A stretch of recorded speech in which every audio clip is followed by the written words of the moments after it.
देखिए, अभी हम दीक्षा जो प्रोग्राम है उसको समझते हैं। बड़ा इम्पोर्टेंट प्रोग्राम है। आप जब टीचिंग में आ जाएंगे रेगुलर, आई होप कि सभी आ जाए, तो वहां पर आपको ये दीक्षा पोर्टल जो है इसका यूज करना पड़ेगा।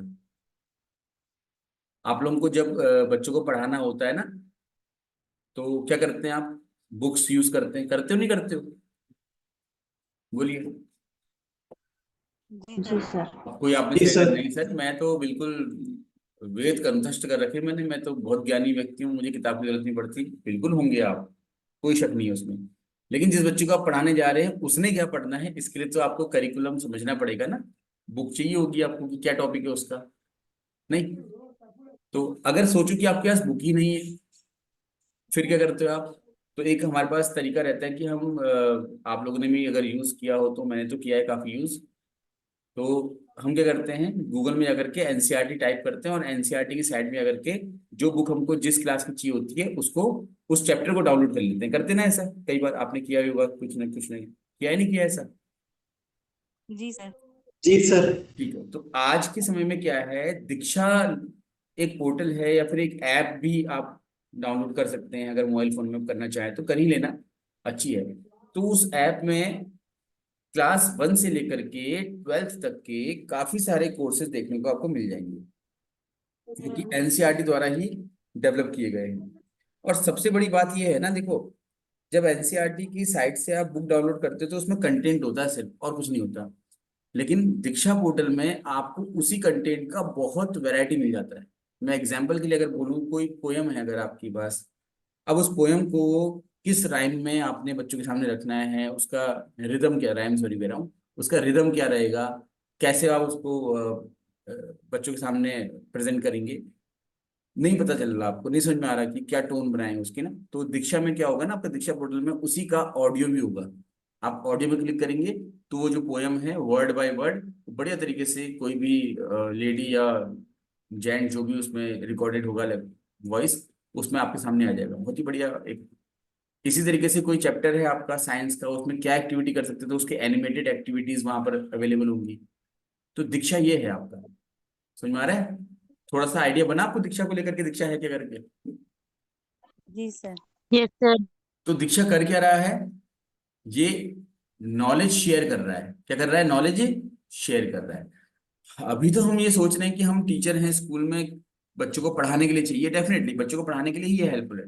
बट अगर नहीं पढ़ रहा कोई बच्चा, स्कूल का बच्चा नहीं है, आप अपने नॉलेज के लिए जानना चाह रहे हैं, अपने स्किल डेवलप करने के लिए, तो भी आपके लिए भी तो है ये। तो नॉलेज को, ज्ञान को शेयर करना, जो दीक्षा का जो लास्ट का SHA है, इस SHA से बनता है शेयर, SHARANG। तो एग्जाम में कंफ्यूज हो सकता है आपका कि ये एस का मतलब तो शेयरिंग हो गया, तो एच और ए क्या होगा, तो याद रखना है SHA टोटल मीन्स शेयरिंग, के मतलब knowledge, D for digital, I for infrastructure मतलब होता है कोई बिल्डिंग। कैसी बिल्डिंग? डिजिटल। डिजिटल बिल्डिंग मतलब ये प्लेटफॉर्म। प्लेटफॉर्म कैसा? एप्लीकेशन।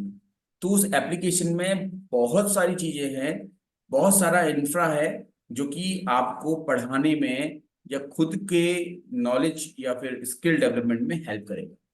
समझ में आ रहा है? हेलो। तो दीक्षा जी का सर। फुल फॉर्म ये है, digital yes sir. Infrastructure knowledge sharing. Mic mute करके मेरे साथ दोहराएंगे, डिजिटल इंफ्रास्ट्रक्चर नॉलेज शेयरिंग। आंखें बंद कर लेंगे, सभी लोग आंखें बंद कर लेंगे और दोहराएंगे, D for Diksha, sorry, D for digital, I for infrastructure, K for knowledge, SHA for sharing. आंखें बंद रखेंगे, फिर दोहराएंगे, D for digital, I for infrastructure, K for knowledge और SHA फॉर शेयरिंग। अब आंखें बंद रख करके दीक्षा लिखा हुआ महसूस करेंगे, आपके आंखों के सामने, आपके फोरहेड पे दीक्षा लिखा हुआ महसूस करेंगे। और अब मनी मन उस दीक्षा के डी को हटाएंगे और बोलेंगे डिजिटल। ठीक है? आई को हटाएंगे, बोलेंगे इंफ्रास्ट्रक्चर, के को हटाएंगे, बोलेंगे नॉलेज, और SHA को हटाएंगे, बोलेंगे शेयरिंग। और अब थोड़ी देर के लिए अब आप आंखें खोलेंगे, और जहां पर आपने इसका फुल फॉर्म लिखा है उससे हट करके किसी और पन्ने में बिना देखे आप इसका फुल फॉर्म लिखिए दीक्षा का। चलिए, ये प्रैक्टिस आपने कर लिया, ड्रिल आपने कर लिया, आपको फुल फॉर्म याद हो गया। अब हम और जानते हैं इसके बारे में। डिजिटल इंफ्रास्ट्रक्चर नॉलेज शेयरिंग यानी कि दीक्षा जो है, ये एक प्रोग्राम है। और ये प्रोग्राम किसके द्वारा बनाया गया है? आपको पीडीएफ मैंने सेंड कर दिया है, मतलब वो हैंड रिटन पीडीएफ जो है, ये बनाया गया आपका एनसीईआरटी द्वारा। आपने एनसीईआरटी तो पढ़ ही लिया है ना क्लास में, एनसीईआरटी एनसीटी। तो एनसीईआरटी का काम क्या होता है? किसी भी तरह के, है ना, एजुकेशनल कंटेंट को डेवलप करना। तो ये भी एक एजुकेशनल कंटेंट कंटेंट है, और इसको डेवलप करने का काम कौन कर रहा है? नेशनल लेवल पर एनसीईआरटी कर रहा है। ठीक है। दूसरी बहुत इंपॉर्टेंट बात कि ये आपका 2017, वर्ष 2017 और माह सितंबर। ठीक है। सितंबर 2017 में ये लॉन्च किया गया, है ना। तो एनसीईआरटी द्वारा डेवलप किया गया है, 2017 में लॉन्च किया गया है, और इसके बाद 36 भारतीय भाषाओं में उपलब्ध है।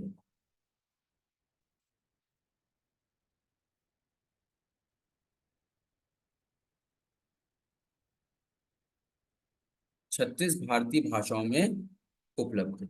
ठीक है। ये तो इसकी बेसिक जानकारी है। अब बताइए ये क्यों डेवलप किया गया, इसका क्या मतलब रोल है, किसके लिए हेल्पफुल है ये?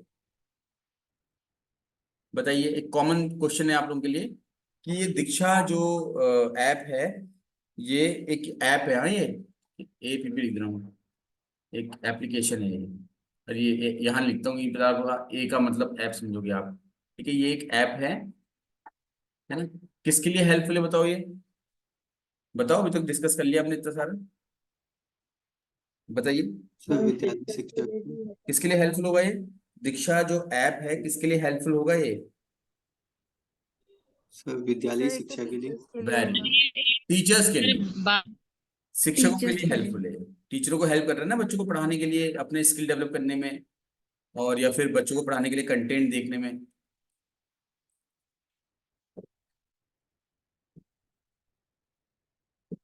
अगर आपके आसपास कोई बच्चे रहते हो छोटी क्लास के, तो उनकी हिंदी या अंग्रेजी की किताब लेना, उसकी पोयम पकड़ना, उसमें बारकोड बना होगा, उस बारकोड को स्कैन करना, मोबाइल फोन से स्कैन करेंगे, ओपन लिंक आएगा, ओपन लिंक में टैप करते ही सीधे दीक्षा के पोर्टल में पहुंच जाएंगे आप। और वहां पर वो जो पोयम है, उसके लिए चार ऑप्शंस आएंगे कि उसको आप वॉइस में सुनना चाहते हैं, वीडियो में देखना चाहते हैं, या फिर उसका जो ई कंटेंट है वो देखना चाहते हैं, या फिर उसका असेसमेंट कैसे करना है वो देखने आते हैं। तो इस तरीके से आपके पास आ जाता है। तो शिक्षकों के लिए क्या है आपका ये? हेल्पफुल है। ठीक है। पीडीएफ मैंने आपके ग्रुप में सेंड कर दिया, आप वहां से उतार लीजिएगा, थोड़ा भाषा बना करके, कि इसका निर्माण शिक्षकों की सहायता के लिए किया गया है। ठीक है। और कहाँ से कहाँ तक के बच्चों के लिए है ये बताओ? तो ये आपका, ये जो नर्सरी होता है ना, 3 साल से 18 साल तक के जो बच्चे होते हैं, या कहें कि प्री स्कूलिंग से, प्री स्कूलिंग यानी जो नर्सरी वगैरह होता है से लेकर के 12th तक के सभी बच्चों के लिए, जहां जहां पर एनसीईआरटी काम करती है वहां सबके लिए है वो। ठीक है। क्लियर हो गया? तो इस पर फिर से मैं एक थोड़ा सा आप लोगों को समराइज कर देता हूं कि दीक्षा की फुल फॉर्म है आपका डिजिटल, मेरे साथ दोहराइएगा आंख बंद करके, डिजिटल इंफ्रास्ट्रक्चर नॉलेज शेयरिंग।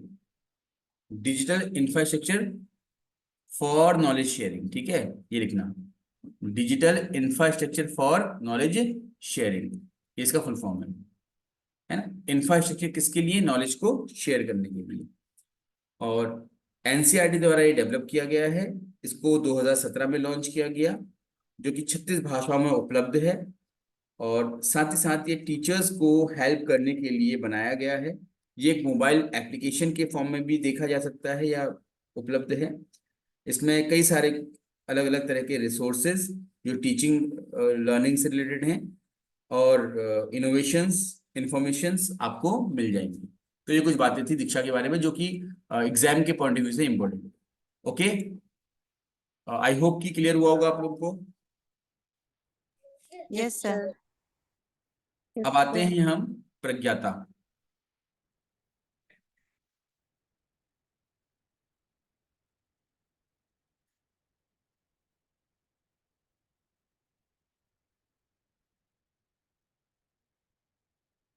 देखिए, आज की क्लास के बाद मैं आपको एक वीडियो शेयर करूंगा,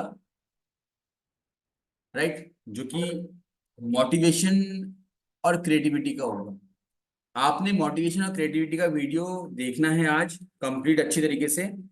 कल हो सकता है कि कल तो मैं डिस्कस नहीं करूंगा उस पर, कल तो मैं इसी के बाद फिर जो दो तीन टॉपिक और हैं ऐसे ही वो डिस्कस करूंगा, है ना। लेकिन आपको थोड़ा सा अच्छे से पढ़ना है उसको। नेक्स्ट थर्सडे की क्लास जो होगी वहां पर मोटिवेशन और क्रिएटिविटी पर डिस्कशन चलेगा। ठीक है, पांच छह टॉपिक जो हमारे छोटे छोटे थे इनको मैं पूरा कर दे रहा हूँ, उसके बाद फिर हम वहां जाएंगे। ठीक है, चलिए। अब प्रज्ञाता का फुल फॉर्म क्या है तो देख लेते हैं। फुल फॉर्म तो याद करना ही पड़ेगा ना।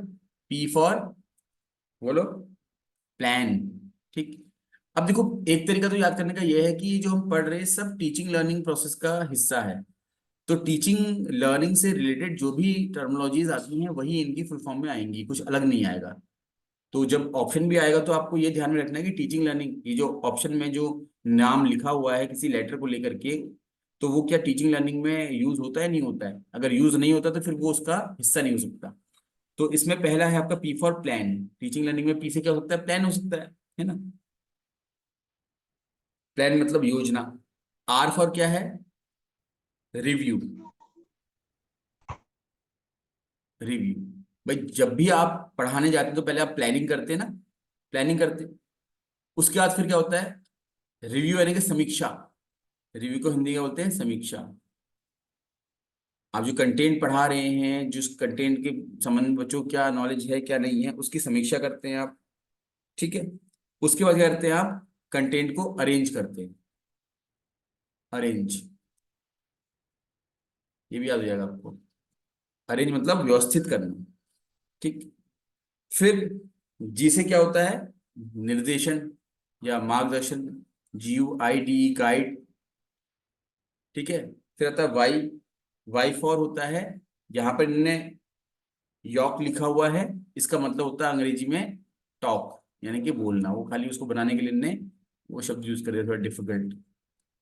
फिर है ए फॉर असाइन। ठीक है। टी फॉर है track. TRAC, track. Last A for आपका है एप्रिशिएट।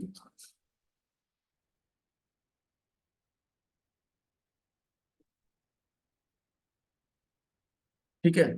तो पी फॉर प्लान, पहले आपने प्लानिंग कर ली टीचिंग की। आर फॉर रिव्यू, फिर आपने रिव्यू किया, रिव्यू समीक्षा की। समीक्षा किस बात की, बच्चों को कितना आता है कितना नहीं आता है, मुझे कितना पढ़ाना पड़ेगा, है ना, बच्चे कैसे होंगे, कैसी मेहनत करनी पड़ेगी, ये सब कुछ। उसके बाद फिर आपने कंटेंट को अरेंज किया, पढ़ाने के लिए क्रमबद्ध रखा उसको। फिर उसके बाद पढ़ाने के लिए आपने क्या किया, एक गाइडेंस आ गया यहाँ पर, आपको गाइडेंस लिया कि आपसे पहले जो टीचर्स हैं जो पढ़ा चुके हैं या फिर उनके पेरेंट्स हैं, बच्चों को, बच्चों ने पूछा आपने, तो गाइड थोड़ा सा इस तरीके से आपको याद करना पड़ेगा। उसके बाद आप क्लासरूम में गए, अब आप क्या कर रहे हैं, बच्चों के साथ बातचीत कर रहे हैं। तो क्या कर रहे हैं, टॉक कर रहे हैं। Y for yak means talk, बातचीत कर रहे हैं। ठीक है, बातचीत हो गई आप लोगों की। बस मैं फिर कह रहा हूँ कि गाइड वाले को थोड़ा सा आपको समझना पड़ेगा याद करने के लिए, ये वाला पोर्शन। ठीक है। फिर टॉक किया आपने, टॉक कर दिया, बातचीत कर ली। बात करने के बाद, पढ़ाने के बाद क्या करते हैं, बच्चों को आप फिर कोई ना कोई काम दे देते हैं। तो क्योंकि आपने काम दे दिया बच्चों को, असाइन कर दिया। असाइन करने के बाद अब आपने काम तो दे दिया, अब काम तो बच्चे कर रहे हैं या नहीं कर रहे हैं, कैसे देखोगे आप। आपने बच्चों को काम दे रखा है, अब बच्चा काम कर रहा है नहीं कर रहा है, मॉनिटरिंग तो करनी पड़ेगी ना उसकी। तो मॉनिटरिंग मतलब क्या हो गया, यहाँ पर ट्रैक हो गया।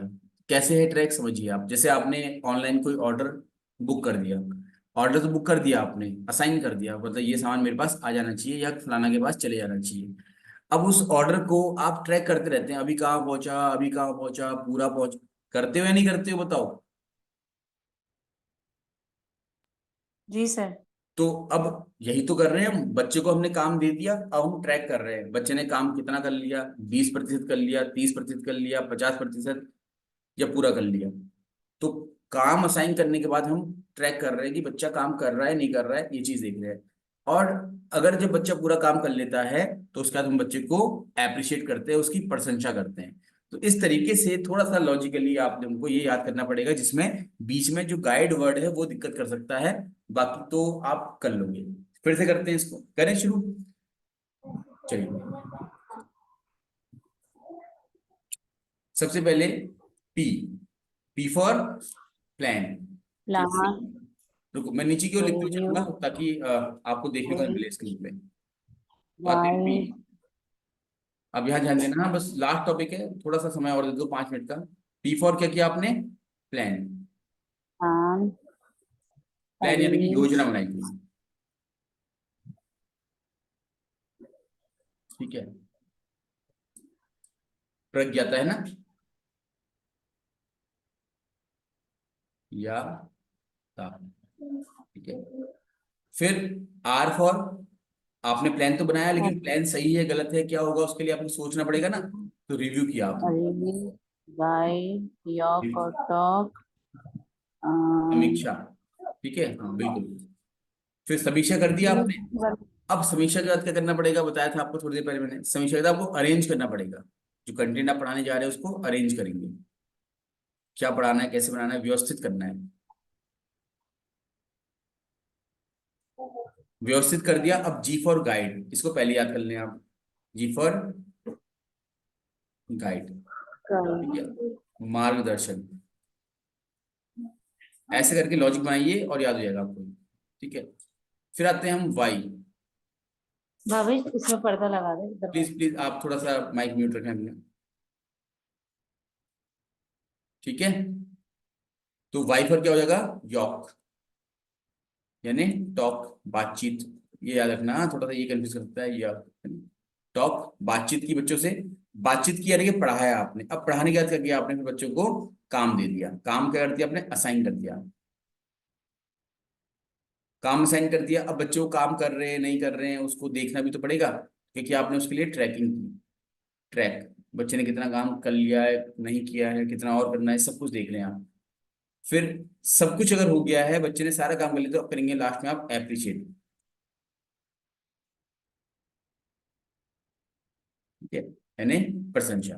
ठीक है, प्रज्ञाता याद हो जाएगा आपको इस तरीके से बना करके। Hello, yes sir. कोशिश करिएगा, याद हो जाएगा, इतना डिफिकल्ट नहीं है ये आपका। अब जानते हैं कि है किसके लिए ये, तो लिखिएगा। सबसे पहले तो लॉन्च कब किया गया इसको, तो देखिए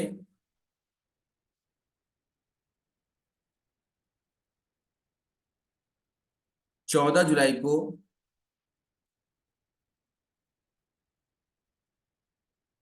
14 जुलाई 2020 के दिन इसको लॉन्च किया गया। किसने लॉन्च किया? तो MHRD मिनिस्टर रमेश पोखरियाल, अब तो नहीं है ना मिनिस्टर। ठीक है, अब तो सांसद का चुनाव भी नहीं लड़ रही शायद इस बार, हाँ। रमेश पोखरियाल,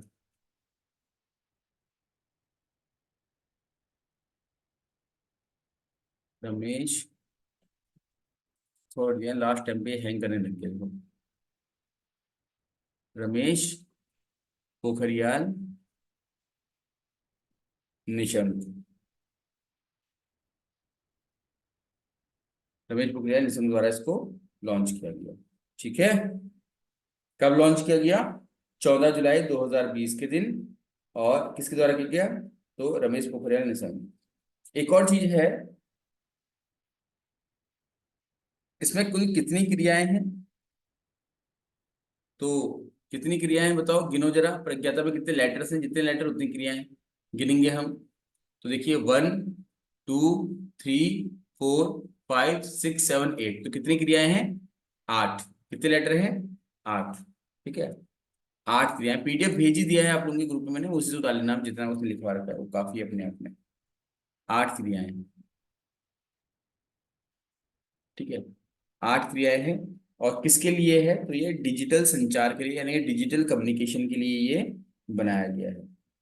तो जो हम ये मूक है, जो दीक्षा है, इनका यूज कर रहे हैं ना, इसके लिए हमें क्या क्या करना होता है, इसके लिए दिशा निर्देश दिए गए हैं। तो ये जो दिशा निर्देश दिए हैं, प्रज्ञाता क्या है? एक दिशा निर्देश है। किसके लिए है? डिजिटल संचार के लिए है, डिजिटल कम्युनिकेशन के लिए है। आपके ग्रुप में मैंने पीडीएफ भेजा हुआ है, आप लोग एक बार उसको खोल करके देख सकते हैं, ठीक है। और जैसा उसमें लिखा है उतना इनफ है, अपने आप में ज्यादा आपको नहीं पढ़ना है इसके बारे में। कारण ये है कि सिलेबस बहुत ज़्यादा है, और जो जो चीज़ें पूछी जा सकती हैं एग्जाम में, हम उतना देख ले रहे हैं। और यहाँ से एक तो इनका ऑब्जेक्टिव पूछा जाता है, एक इनका विजन पूछा जाता है, दूसरा इनकी फुल फॉर्म पूछी जाती है, एंड किस डेट में या किस ईयर में लॉन्च किए गए हैं ये पूछा जाता है, और कभी कभी किसने लॉन्च किया है ये पूछ देता है। तो इसमें जैसे रमेश पोखरियाल निशंक जी ने इसको लॉन्च किया है, कि वो उस समय के एमएचआरडी मिनिस्टर थे, तो ये भी आपको लिखवा दिया। आई होप कि समझ में आया होगा आप लोगों को। कोई प्रश्न है आप लोगों को तो पूछ लीजिए। फिलहाल ये क्लास को हम यहीं पर वाइंड अप करेंगे। मैं रुका हुआ हूँ आपके साथ, रिकॉर्डिंग ऑफ कर रहा हूँ, बट क्वेश्चन जो भी आपका है वो पूछिए। रिकॉर्डिंग ऑफ हो रही है बट मैं अवेलेबल हूँ, अभी आप क्वेश्चन पूछिए जो भी आपका है, फिर ही क्लास ओवर दूंगी।